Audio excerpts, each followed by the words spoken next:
The Quran does not require us to adopt an aesthetic lifestyle or engage in any mystic practices.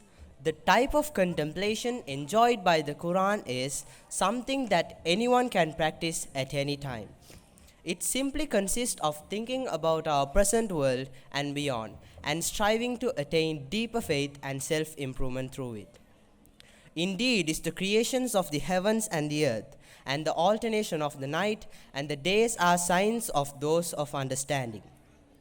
Now, I request the students of grade 7 to come onto the stage to exhibit a talk show.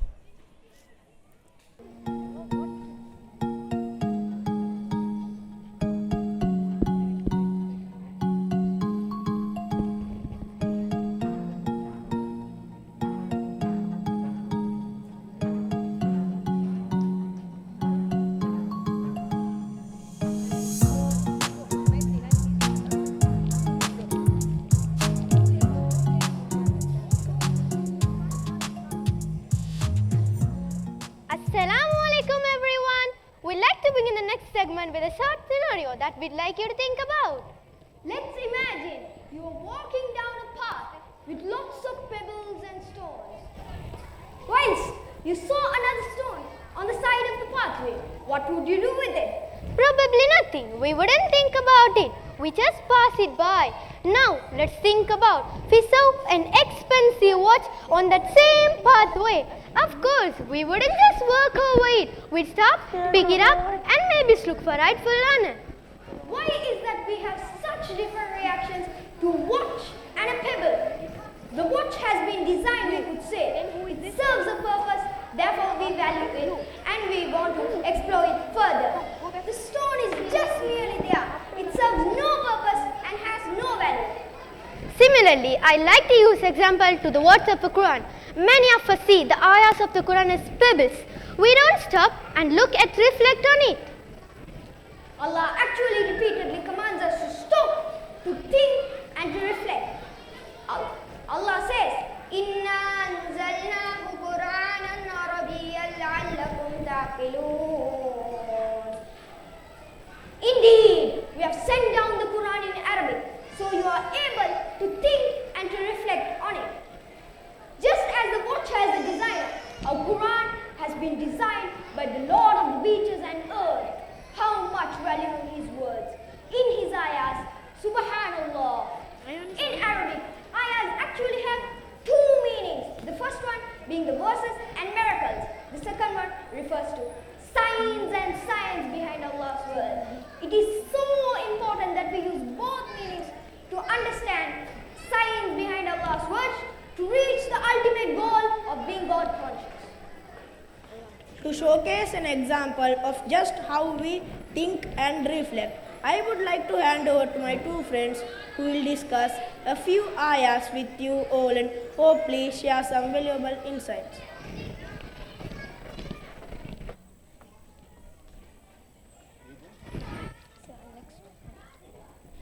Thank you, Nashif. Now I would like to turn to the audience and ask you all a question. How much do we really know about life outside planet Earth? Here's another question.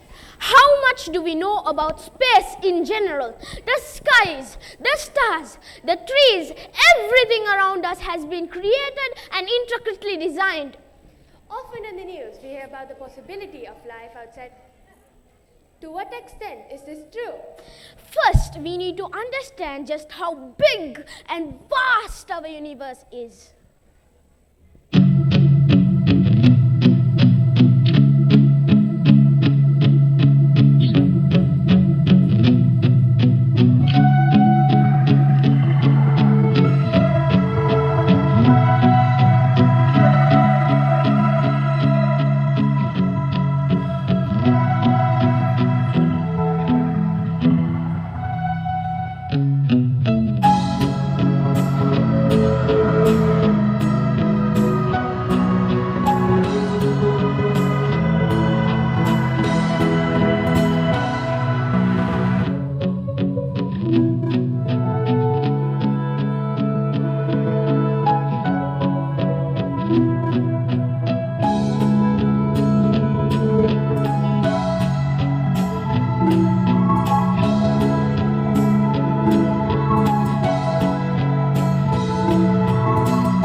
Subhanallah, could there be life outside planet Earth, especially considering how vast the universe is?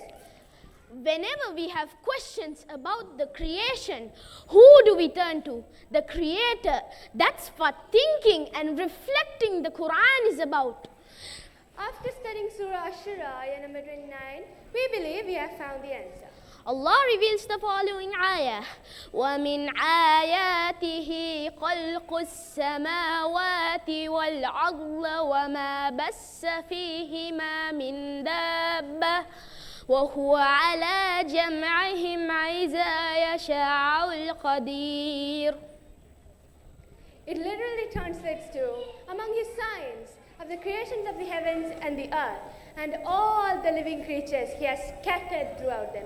He has the power to gather them all together whenever he wills. This ayah has answered the questions that we had. Let's go through it with word-to-word meaning.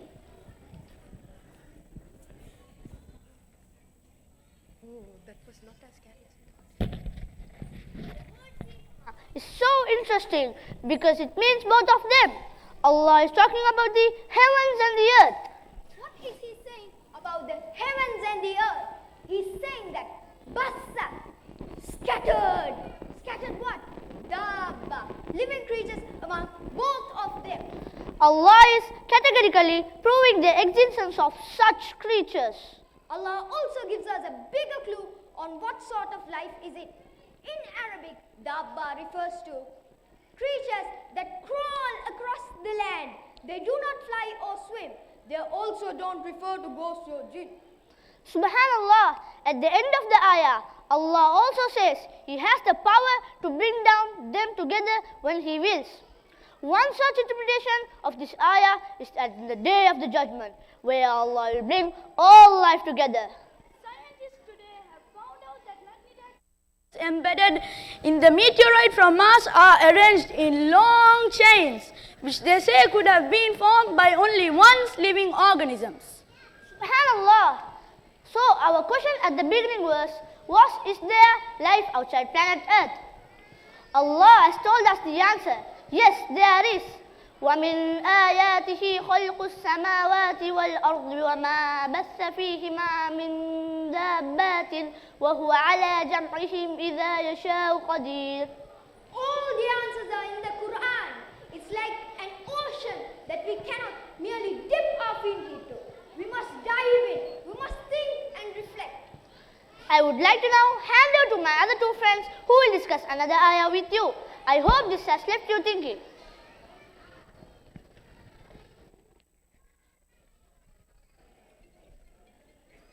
Now, both Akib and I would like to take you on an amazing journey, a journey done by birds. We would like to introduce you to the battle godwin. Imagine going on a 9-day flight with no time to sleep and nothing to eat or drink.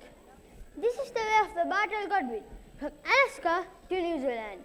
It holds the record for the largest non-stop flight of any bird, flying for over 11,000 kilometers without rest, no sleep at all. Subhanallah. Next up in the talk about the frigate birds. These birds make the impressive journey traveling from Africa to Indonesia. Frigate birds fly for months over the ocean and can engage in both regular sleep and use half their brain at a time to sleep during soaring or gliding flights. They sleep only while on rising air currents, which allow them to gain altitude and keep them from falling in the water during the short 10-second bursts of total sleep they grab while flying. On land, they get about 12 hours a day in 1-minute bursts. Can you imagine flying with one half of your brain awake and the other asleep? Subhanallah. Next, we come to the battle-headed geese. This, no oxygen, no problem. These 30 geese might not fly for the longest time, but no other bird consistently fly as high on their migrations. From their travel to their breeding areas in Mongolia to their wintering sites in India, these birds cross over the Himalayas using less than 10% of oxygen available at the sea level, reaching altitudes up to 7,000 meters with no help of any tailwinds. Our bodies cannot even survive for 10 minutes with low oxygen. Well, researchers have concluded they do save energy by hugging the mountain clouds and fly at the night time. Scientists are still unsure of the genetics behind extraordinary resistance. Allah reveals in the Qur'an, He says, أَوَلَمْ يَرَوْا إِلَى الطَّيْرِ فَوْقَهُمْ صَافَّاتٍ وَيَقْبِضْنَ مَا يُمْسِكُهُنَّ إِلَّا الرَّحْمَنُ إِنَّهُ بِكُلِّ شَيْءٍ بَصِيرٌ. This ayah literally translates to have they then never beheld the birds above them, spreading their wings and drawing them in? None but the most gracious upholds them. For verily He keeps all things in His sight. We will now go through the word-to-word meaning of this ayah.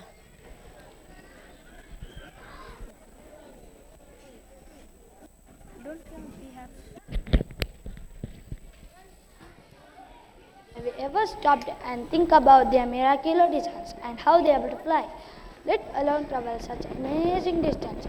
Allah asks us to become more God conscious by looking and learning about the flights. If these birds can, we all can marvel at the majesty of Allah's creation. Subhanallah. Could we ever create such a species by ourselves?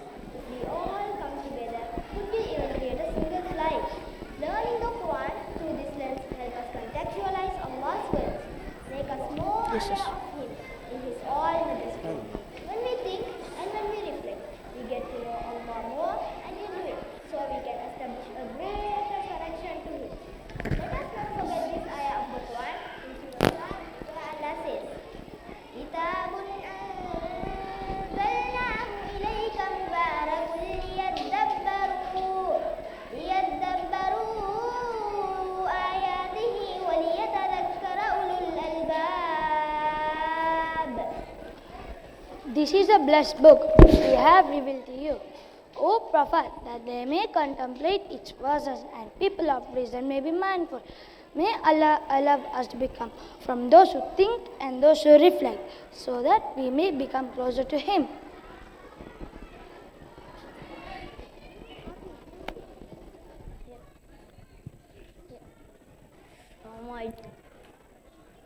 In chemistry, we all study elements. How many elements do you know off the top of your head? Well, we have carbon, oxygen, nitrogen, copper, and so many more. Our bodies themselves require so many elements merely to just function. As such, one of the key elements required is iron. Iron has incredible properties. The fact it is malleable, ductile, and a great conductor of heat and electricity. Iron is not only useful for ourselves but also for our environment too. Iron is a micronutrient and is essential for plant growth. It also helps to control contaminants such as cadmium, uranium, and iron can be trapped preventing further harm. Iron can actually help with global climate too, as it would encourage the growth of organisms that take in carbon, such as phytoplankton, which will help reduce our ever-increasing global climate. Iron can help sustain human life too. About 70% of iron in your body is found in a protein in red blood cells called hemoglobin. Iron is essential in making hemoglobin, a protein in your red blood cells. Our red blood cells help carry oxygen throughout our body, allowing us to respire. Consider what an amazing element iron is. We have to think about where it comes from. For years, scientists believed that iron came from the Earth's crust, deep inside the center of the Earth. However, nowadays, new research has come up to say that actually the iron we find on our planet indeed comes from space in the form of meteors. Allah, when talking about iron, very interestingly proves this fact that iron came from above from meteors over 1400 years ago in the Qur'an. Surah Hadid, ayah number 25 reveals the following. لقد أرسلنا رسولنا بالبينات وأنزلنا معهم الكتاب وميزانا ليقوم الناس بالقسط وأنزلنا الحديد فيها بأس شديد ومنافع للناس وليعلم الله من ينصر ورسوله بالغيب إن الله قوي عزيز.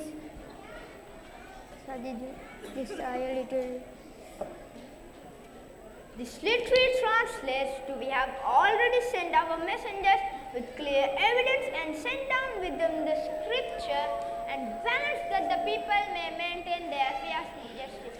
And we sent down iron bears great military might and benefits for the people, so that may Allah make evident those who support him and those who unseen and messengers benefits for the people.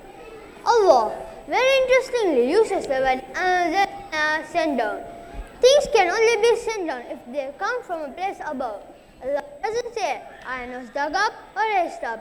He says sent down, which proves the research today that iron was indeed sent through meteorites.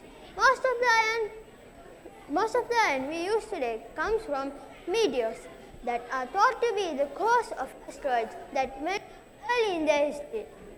But what are meteorites and asteroids? An asteroid is a small rocky object that orbits the sun. It is smaller than a planet, but the larger than the pebble-sized objects we call meteorites. A meteorite or meteor is a piece of asteroid of a comet that enters the Earth's atmosphere, creating a streak of light. Subhanallah, look at the majesty of Allah's creations. So the next time you are eating spinach, egg, beef or even cashews, remember the iron from such food has actually been sent down from space. Subhanallah, Allah truly provides for those who He will through whatever means.